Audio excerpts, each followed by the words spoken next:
Okay, so in this video, we're going to go ahead and talk about how to find the volume of prisms and cylinders. Let's start off with really quickly just a review of the different kinds of measurements that we're taking here. First of all, we've been talking so far about area up in this last chapter. And so the difference here I want to just kind of show you is the difference between our linear dimensions. So if we're measuring a distance, we use linear dimensions. So this might, for example, be 1 meter. 1 mile, 1 yard, whatever. If we're measuring the length, that might be something like the base of a triangle, the height of a triangle, the perimeter of a shape, things like that will be measured in one dimension. So something just like 1 meter, 1 yard. Once we move to area, now we're talking about how much space an item takes up. Now in this case, we're talking about a two-dimensional shape. So our units we're going to use are square units. So square meters, square yards. We're literally taking little squares and seeing how many of these little square meters does it take to fill up our space. Then when we switch to volume, now we're talking about how much space something takes up, how much space is inside of a three-dimensional shape. And so that's why in volume we are using cubic units. So in this case, we've got cubic meters, but we could also have cubic yards, cubic inches, cubic whatever. And again, we're literally thinking about how many of these little cubes does it take to fill up a shape. So on your note sheets here, volume is just the amount of space contained in a solid, space that it takes up. Now, when we go about finding volume, the first thing we'll talk about here is something like this, which is a rectangular prism. A rectangular prism you've probably been dealing with before geometry in high school. But the idea here is if we're finding the volume of a rectangular prism, we're going to start by finding the area of one of the faces that we're going to call the base. And the base does not have to be on the bottom. But if I start stacking these in, I'm not going to fill them all up. But just a reminder that the area of the base of a shape, the area of a rectangle in this case, is just going to be the length times the width, or the base times the height. So here I can fit 5 boxes this way. I didn't line that up very well. 5 boxes this way, 3 boxes this way. And so if I were to completely fill them all in, that would get really tedious, but there'd be 15 boxes in that one area. If we were talking about area here, we'd only be looking at the number of squares that this thing has. But that would be the area of the base. From there, to figure out the volume of this whole thing, we're just going to count how many boxes will fit in the third dimension. And so if we look here, these are 1 centimeter cubes. How well did I do matching these up? Apparently not very well.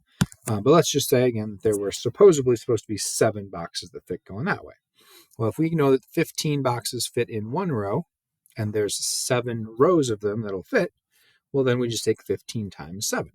And so all we have to do to find the area of something like this is find the area of one of the faces, which we call the base, and then multiply by the distance we go in that third dimension. And that same thing is going to work in any other shape. If we have a cylinder, we'd find the area it takes to fill up one layer, basically, and then we'll multiply by however many layers. This time, the area formula for that one layer is different.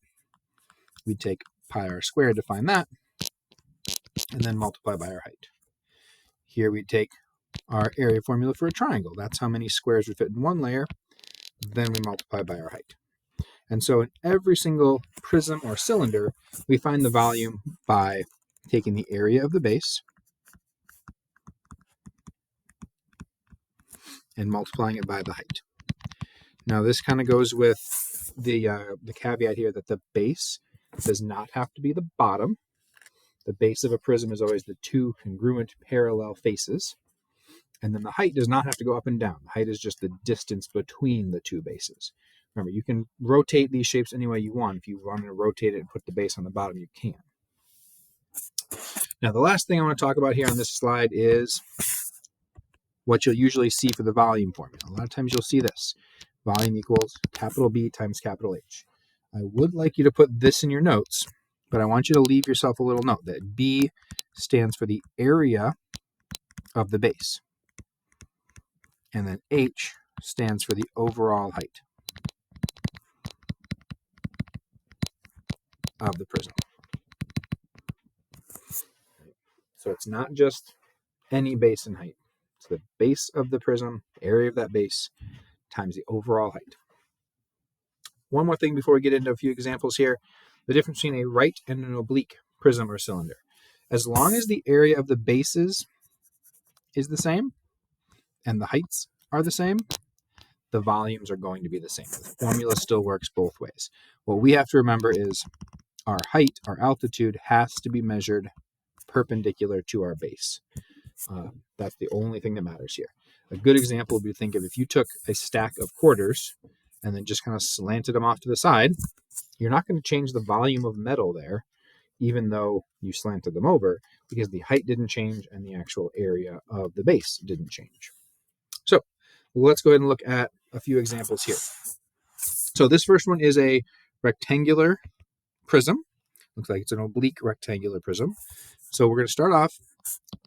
I like to list out my volume formula first.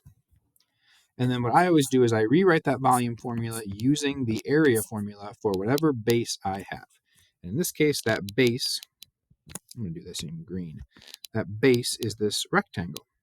And so I'm going to write the area formula for a rectangle, because that's how I find the area of that base. And then I still have times the overall height. From here, I will just plug in my numbers and keep going. So I'd have my volume equals my base, my rectangular base has a base and height of 3 and 4. And then my overall height, the distance between my two bases, is 6. And now I can go to my calculator here. See, lunch students are now dismissed for lunch. And I can type in my expression. 3 times 4 times 6. And I get 72. Now, let's just, for example, say these are all in inches at this point. That would make this in inches cubed, cubic inches. And we're talking about volume. Now, I do want to mention here, you can absolutely do this in 2 steps. You can find the area of the base off to the side, right? Find the area of that base, and then go straight into your volume formula and say, well, the area of the base is 12, the height is 6, 12 times 6 is 72.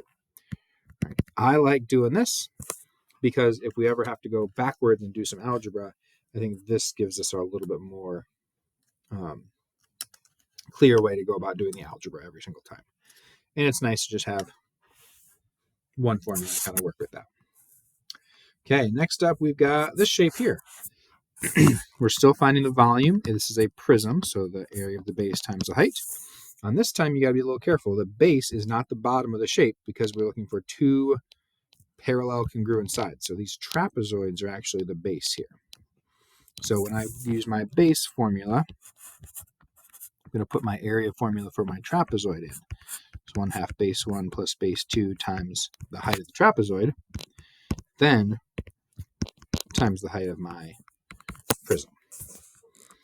So I'm taking the area of the base times the height. I'm going to do this all together.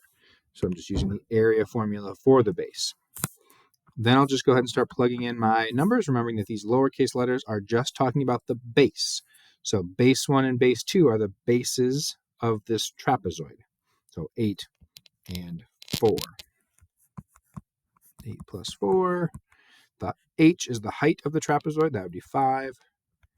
And then big H is the height of the whole prism. That's the distance between the bases. That's 10. So that's my volume formula filled in. From there, I can pull up Desmos. And this might be one that I want to put down here so I can look at both here. Put you up there. So I'd have 1/2, arrow over, times 8 plus 4, close my parentheses, times 5, close my parentheses, times 10, and I get 300. And again, let's just say these were centimeters, we'd have centimeters cubed, cubic centimeters. Okay, and our last one here is just a cylinder. Same idea though. We take the area of the base times the height. The only difference here is the area formula for the base. This one is pi r squared because it is a circle. Then I plug in my numbers. So I have pi times my radius, which is 6 squared, times my height, which is not 9. Remember, height has to be perpendicular to the base, so it's 7. When I go to type this one into Desmos, I have two choices. Option 1 is I type it in exactly as it goes. So I could just type pi times 6, pi times 6 squared, close my parentheses, times 7, and I get 791.7, if I round to the nearest tenth. My other option is I can leave it in terms of pi. If I leave it in terms of pi, since this is all multiplication, I'm just going to rearrange it so that my pi is at the end, and I'll just simplify the part of this that isn't pi. So I'll just have 6 squared times 7, which is 252,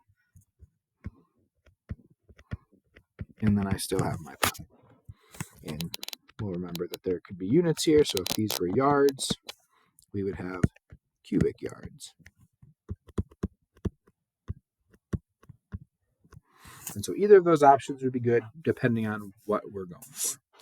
So that's volume. We're just going to go ahead and take the area of the base times the height. I like to plug the area formula of the base in and then fill it all in at once. But like I said on this first one, you can go through them as two separate steps.